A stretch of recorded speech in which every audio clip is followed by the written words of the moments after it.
This is a long-lost tale of an epic hero, one overlooked and overshadowed by many other great stories. This is a tale of honor, pride, greed, tragedy, and self-destruction. It starts out in a small village somewhere in Athens. In this remotely quiet village, an unknown hero was born one fateful day. Years passed by and the child grew to a healthy age of 6 years. Like any other child, he was adventurous, daring, and most of all curious.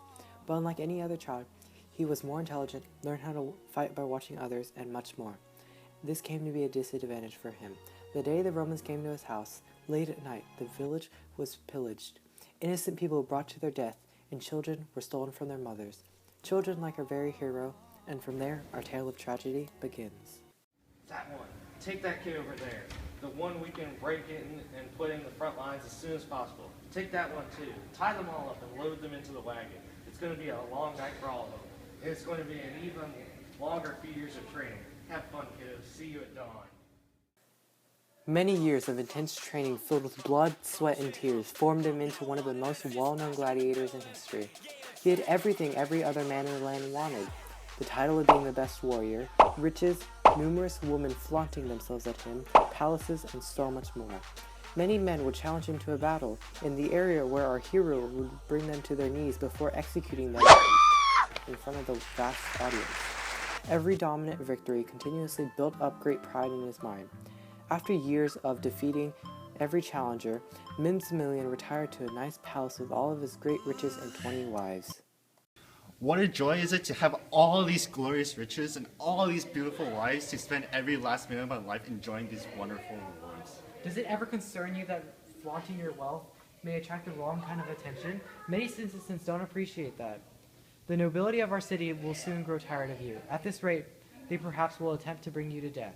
Such a concern is a waste of your brain cells. No man alive can even woo me, let alone kill me. I'm like a god in comparison to these mortal challengers. It is a waste for them to spend a single denarius for worthless mercenaries to kill me. Such talk is quite arrogant of you. Those who believe they can't fail will tend to have the worst falls. Don't let the pride and greed to get to your head, brother. You speak as if you're a prophet or some great soothsayer. If you have any meaningful news, then leave this place at once. And don't return unless you have something worthy saying. If you insist on such blindness towards your accident choices, there isn't much I can do to save your poor soul. May the gods have mercy on your soul. Maximus leaves and travels to seek guidance from the oracle, curious of Mimsimillion's downfall. He consults the oracle and asks what shall happen to his wise brother. one, please bless me with the knowledge of my brother's fate, for he is too ignorant and arrogant to know what lies ahead. Very well, but know that there is nothing you can possibly do to change his fate. You must accept what is to come. If you wish... Hurry up with your yapping! Tell me the future already! Must you be so demanding? How rude of you, coming into my domain, disrespecting me while asking for my guidance. No matter, at this very moment, a group of aristocrats are making a deal with an elite group of mercenaries to end his influence on the great city. They plan to assassinate him when he is most vulnerable, and that time is soon upon us.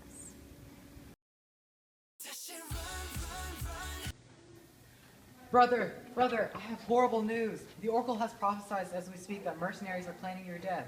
You must act quickly and assemble help, otherwise your doom shall be imminent. You're such a fearful man. For years, all you ever thought about is how I could be killed. It's time for you to relax. My end's not near, for I am Mimsimillion the Great, the slayer of 1,000 men, and no one of more blood upon this earth can harm me. If these foolish noblemen wish to have me killed, then they should challenge me themselves. I haven't the time for these tedious mercenaries. Killing them shall be nothing more than a warm-up. Your arrogance is unbearable. How can you be so confident in your abilities if you don't know what you're up against? I must be confident, for those who waver and hesitate are the ones who are weak and pitiful. I must assert my strength at all times, or the people will believe I'm nothing more than utter fraud. Realism is just as important as confidence. Since reason can't seem to sway you, I must go and leave to your own faith. It saddens me to see you meet your own doom when help is near you. Do not forget that you may be great, but you're also just immortal as like the rest of us. I await the day you come to your senses and realize who you've become. You are no longer the boy nor man I met all those years ago when the Romans invaded our village. Did I make the right choice? Was it best for me to believe I could do this on my own? Was I being wise? Of course you did. Don't doubt yourself any longer. I didn't marry a man because I thought he was too weak to protect himself, let alone his family. I guess you're right. I must validate myself as the best, otherwise people will no longer respect me. I won't go back to the time when I was nothing but a mere weakling that followed orders. I refuse to be pushed around and threatened again. It's time that I take matters into my own hand and mine alone. Mimsimillion was a great man with great fortune, but his pride was intervening the path of his better judgment. He was always a man that respected the opinion of his beloved brother, but listening to him now seems like a display of weakness. But if Mimsimillion really wanted to be the most powerful man in Rome, then he should swallow his pride and ask for another's assistance and guidance. Mimsimillion sets off to investigate the source of his supposed assassination plot. He begins by asking those he knows best around the city, but fails to get any real information. He eventually finds a butcher who overheard one of the nobles talking about hiring a mercenary. The butcher said that he also heard plans of an ambush at noon in the town square. Mimsimillion set off immediately to the town square in hopes of finding his would-be attackers. Where are you? Come out and fight me, coward. Show yourself this instant. Shut up! Stop yelling at everyone. We aren't trying to kill you. Jeez, maybe all that dust from the area just got to his head and messed him up for good. I've heard that the assassination from me is planned at this very place, and I demand for the attackers. You're so stupid, like honestly. Instead, you should be hiding out somewhere with protection. No sane and reasonable man would go out in the open and allow his possible attackers to ambush you. Ha! Seeking shelter and protection from others is for the weak and cowardly. Don't tell me what to do, you mere passerby.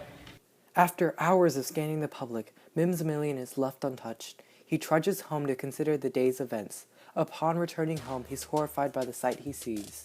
Oh, what happened here? Where's all my glorious fortune, my wealth? Where has it all gone to? Someone answer me. It was awful. They pillaged everything, and you weren't here to stop them. You worthless man. Why did you let them steal your jewels? I was hunting the attackers. They must have snuck in here while I was away. I'm such a fool. I've been alerted to a robbery of all your valuables. It is unfortunate that such an occurrence has happened. There's nothing I can do for you. You'll have to work your way back to the top of the town hierarchy again.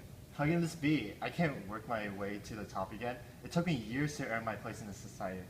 How can I do it again? If you weren't so foolish as to leave your house unprotected, then maybe you would still have your money. In addition to your demotion in society, I must remind you that you are still required to pay taxes on the property that was taken. Otherwise, everything you have left will be seized. There is a reason why someone as intelligent as I had a high place in this society. Did it ever occur to you that I had no way to pay ridiculous taxes as my money was just taken from me? Then give me the key to your house and leave the city forever or face a stint in prison. You haven't much of a choice. This isn't fair. I can't be punished for my lack of forethought. I can't be expected to carry out my daily life and protect all my property without any assistance. No one else is to be blamed but other than yourself. You were offered help multiple times, but stubbornly refused, like the prideful fool you are. Perhaps if you hadn't been so arrogant, you would still have your valuables and your upper class standing in society. This is absurd. I refuse to leave the city over which I have such great power, especially over a mistake that I'm sure many before me have made as well. I'm not an oracle, nor am I a prophet. How was I to know that the attacker would arrive at my house after I left to find him? I was merely defending my property and my lives. It's not a man's job. Surely there's have been many who have made more grave mistakes than I, and were not even thrown in prison. A powerful figure such as myself should not have to face terrible punishments that are better suited for a murderer. A powerful figure such as your former self is powerful because of his riches and contributions to society. As you are now, you are of no help to the city and therefore have no purpose to be here. Now be gone and do not return unless you overcome your ignorance and pride. Mimsimillion trudged away from his beloved home and lost everything he owned. However, determination flared within Mimsimillion. He wouldn't accept the loss of his valuables to mere lower mortals. He scoured the town to reap back his spoils. After endless days, his fortunes were found in the lavish palace of Fisher, the forerunner of the greatest fighter next to Mimsimillion. Revenge and anguish engulfs him while he proceeds to mindlessly pummel his foes. The gods must be bowing to me. The brave Mimsimillion losing his touch with Mars. Have the heavens shifted? Have you no shame to stain the floors of a worthy opponent? Die here or leave at once. My gold and my wives never belonged to you. A son of the gods should have never stepped foot in the arena. May Pluto be distanced even further, and Jupiter bless you. Mother has given birth to the right warrior and now protector of me. I must repay for this dutiful act, but I do believe I still had my arms for wielding and legs for walking, and could have sent him to the underworld myself. My dearest brother, You have finally acted righteously in your life. Have you no brain for reason? This nonsense spawns from the void of thought in you. The countless time I have instructed you to exercise caution is unspeakable. If faith has left us, you would have met Pluto by now. Continue this arrogance and more foes will come. Body of a god, but mind of a child, you must learn from this. Many commands us to punish the wolves that never change. Barbaric in your ways and consumed in your pride. Your fortune shall never be returned. The gods flow my blood. They would never punish a mortal, almost as divine as themselves. Jealousy must have possessed my ignorant brother. Are you so weak to have greed to take over you as well? Just accompany me back to my palace with my possessions and you will all be forgotten. Gods must pity your relentless lust for pride. You are to never touch of your riches for as long as Jupiter governs these lands. However, we know words could not control you, so precautions must be made.